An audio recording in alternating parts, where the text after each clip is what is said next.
बोलिए कृष्ण कन्हैया लाल की जय। बोलिए श्री सीताराम भगवान की जय। जय जय श्री राधे श्याम।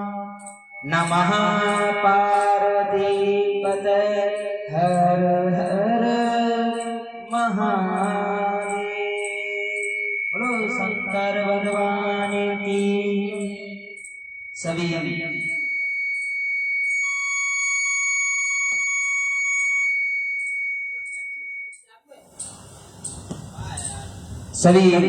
भक्तगण आने की कृपा करें और सभी से निवेदन है समय से आए।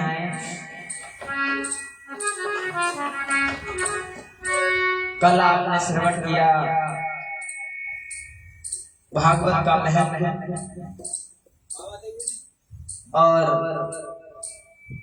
जिसमें भक्ति रानी के बेटे ज्ञान और वैराग्य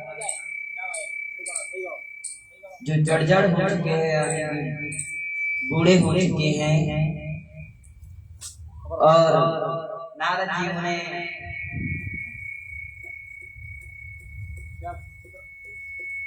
वेद शास्त्र सब सुनाते हैं, लेकिन वो जवान नहीं होते हैं। तो आकाशवाणी होती है कि नारद जी आप इन्हें सत्कर्म सुनाइए। तो नारद जी उत्तराखंड बद्रीनाथ जाते हैं, जहाँ नर नारायण भगवान विराजमान हैं, और वहां पर भगवान का सत्संग हो रहा है, और सभी देवी देवता आकर सभी साथ दे रहे हैं, और प्रहलाद जी के ताल बजाते हुए सभी का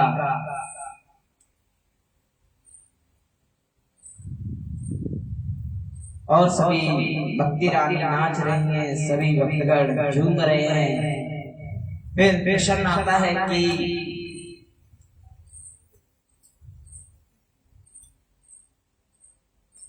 कि भागवत सिर्फ उनके लिए भी है जो प्रेत योनि में भी चले गए हैं।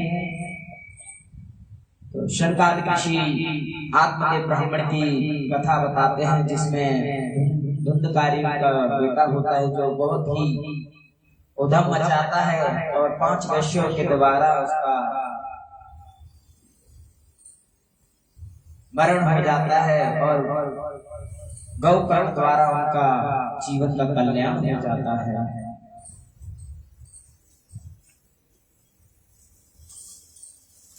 राम जी की कृपा से शौनक आदि से 88,000 ऋषि श्री सूर्य जी महाराज से प्रसन्न करते हैं, महाराज कि भगवान ने कितने अवतार किए हैं और भगवान अवतार क्यों लेते हैं। तो एक बार अकबर ने बीरबल से पूछा कि महाराज आपके भगवान के पास कोई काम धंधा नहीं होता है, जब भी उनके भक्त परेशान होते हैं तो वो भगे चले आते हैं। तो बीरबल ने कहा कि महाराज इसका जवाब हम आपको कल देंगे, इसमें हम बताएंगे कि भगवान अपने भक्तों के लिए क्यों भागे चले आते हैं। तो समय आता है, बीरबल ने कहा महाराज चलिए नाव की सैर करने चलते हैं, जिसमें अकबर ने अपने सभी जो मंत्री थे उन सभी को बोला कि बीरबल ने बोला है कि नाव की सैर करने जाना है। तो सभी को बोल देते हैं अपने राजमहल में कि सभी को चलना है। तो उनका बेटा भी जाता है, बेटे और बीरबल एक साथ बैठते हैं और अकबर अलग अलग में बैठते हैं। लेकिन बीरबल क्या करते हैं कि जो अकबर का बेटा है उसको नहीं बिठाते, उसका पुतला बिठा देते हैं। जब बीच में नाव जाती है तो क्या करते हैं कि जो अकबर का बेटा होता है उसका मार देते हैं, वो पानी में गिर जाता है। ये देख लेते हैं अकबर और जल्दी से कूद जाता है अपने बेटे को बचाने के लिए। तो बाहर निकालते हैं और देखते हैं तो पुतला है। तो पूछते हैं बीरबल से कि ये क्या मजाक है। तो बीरबल बताते हैं कि महाराज आप एक बात बताइए, आपके पास पूरी सेना है, आपके पास मंत्री हैं, आप किसी को भी बोल के अपने बेटे को बचा सकते, पर आपने ऐसा नहीं किया, क्यों नहीं किया? तो अकबर बोलते हैं कि ये मेरा बेटा है, मैं किसको बोलता तो मैं खुद ही बचाने चला गया। तो बीरबल कहते हैं महाराज इसी प्रकार भगवान किसी और आदेश नहीं देते हैं, जब भक्त खतरे में आते हैं वो खुद ही कूद पड़ते हैं। बोलो गोविंद भगवान की जय हो।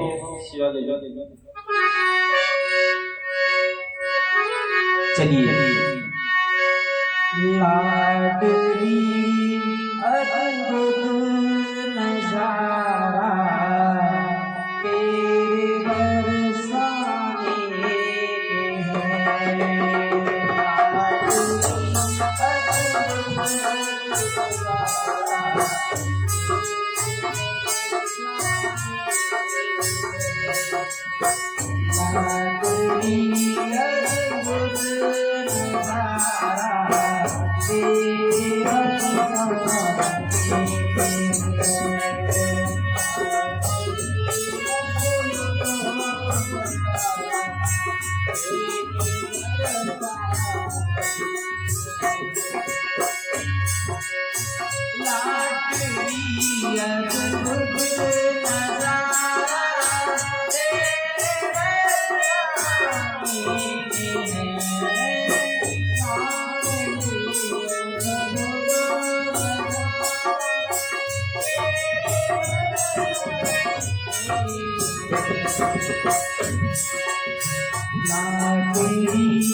बोलिए गोविंद भगवान की, बोलिए सदगुरुदेव महाराज की।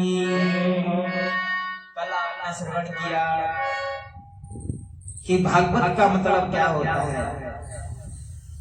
एक सेठ जी थे जिनके नगर में, जैसे आपके नगर में कथा चल रही है, तो ऐसे ही उनके नगर में भगवान की चर्चा चल रही है। तो उनकी सेठानी बोली कि सेठ जी, आप दिन भर घर पर बैठे रहते हैं और पास में ही भगवान की चर्चा चल रही है, तो आपको जाकर सुनना चाहिए। सेठ जी बोले कि आप कहते हैं तो मैं चला जाता हूँ, लेकिन सेठानी बोलती है कि आप जा तो रहे, लेकिन आपको 4 चीजें सीख करानी है। अच्छा, तो सेठ जी जाते हैं और सेठ जी जो होते हैं कपड़ों के बड़े व्यापारी, जो अन्य गांव में अपने कपड़े वगैरह देखते हैं। तो सेठ जी का मन बन जाता है कि भगवान की चर्चा सुननी चाहिए, और जाते हैं तो पांडाली का चकाचक भरा हुआ है और महाराज जी का प्रसन्न चल रहा है। तो सेठ जी क्या करते हैं कि आसपास देखते हैं तो जगह तो नहीं है, लेकिन बीच में जाके बैठ जाते हैं। तो देखते हैं कि एक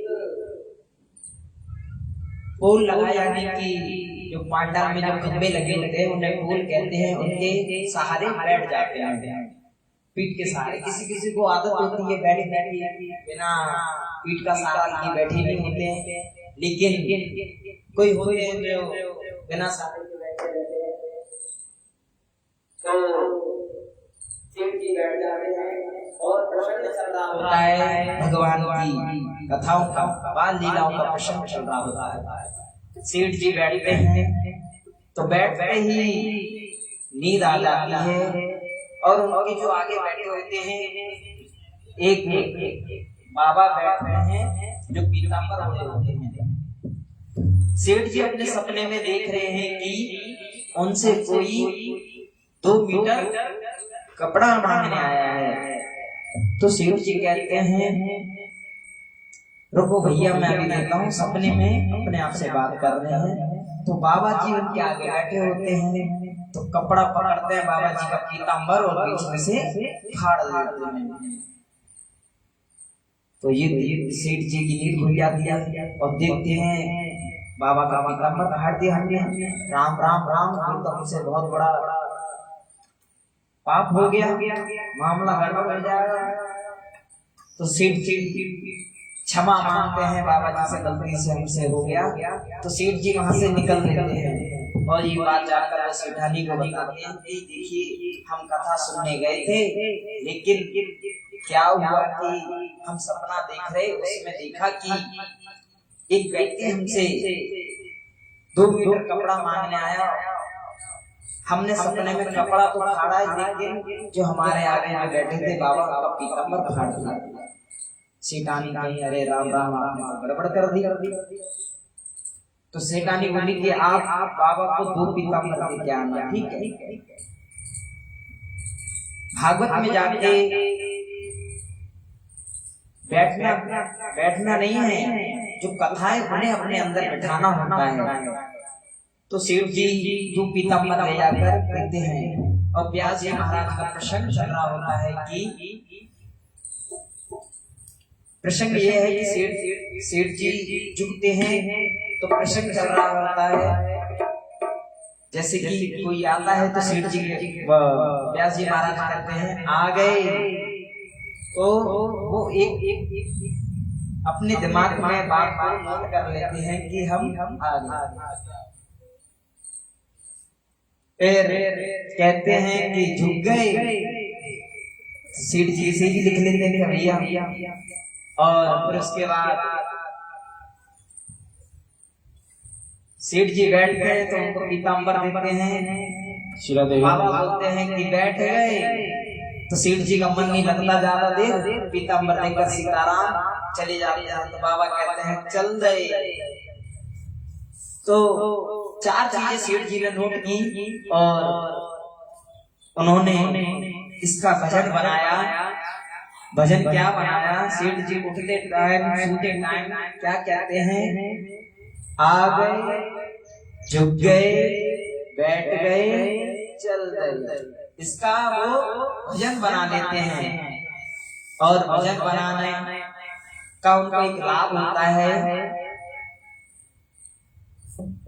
एक बार सेठ जी के जहाँ चोरी होती है, चोर आते हैं चोरी करने के लिए। तो सेठ जी तो उनका तो यही काम था कि भगवान का यही चिंतन करना कि आ गए, बैठ गए, झुक गए, चल गए। तो इसका भाव रखते हैं। तो सेठ जी के यहाँ 4 चोर आते हैं चोरी करने के लिए। तो सेठ जी अपने मन में बोलते हैं और चोरों को पता नहीं। तो चोर आकर देखते हैं तो सेठ जी बोलते हैं आ गए। चोर कहते हैं कि हमें देख लिया है। सेठ जी बोले कि आ गए। तो वो आपस में कहते हैं झुक जाओ। तो सभी चोर झुक जाते हैं। तो सेठ जी बोलते हैं झुक गए। वो कहते हैं कि देख लिया है, बैठ जाओ।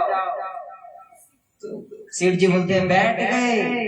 अब तो चोर समझते हैं पूरी तरीके से दिया, इससे बढ़िया क्या चल दिया जाए। तो सेठ जी बोलते हैं चल गए। फिर तो चोर जाने कि और राम जाने के कहाँ जाके रखे होंगे। तो हमें कथाओं में कुछ चीजें हमें सीखने के लिए मिलती है जिससे हमारा कल्याण हो सकता है। सेठ जी की तरह हमारा भारी नुकसान होने से रुक सकता है। बोलो गोविंद भगवान की, बोलो नंद के लाला की जय। जय श्री राधे श्याम। बोलिए सत्य सनातन वैदिक धर्म की जय। श्रद्धे जय श्रद्धे राधे जय श्रद्धे श्री राधे।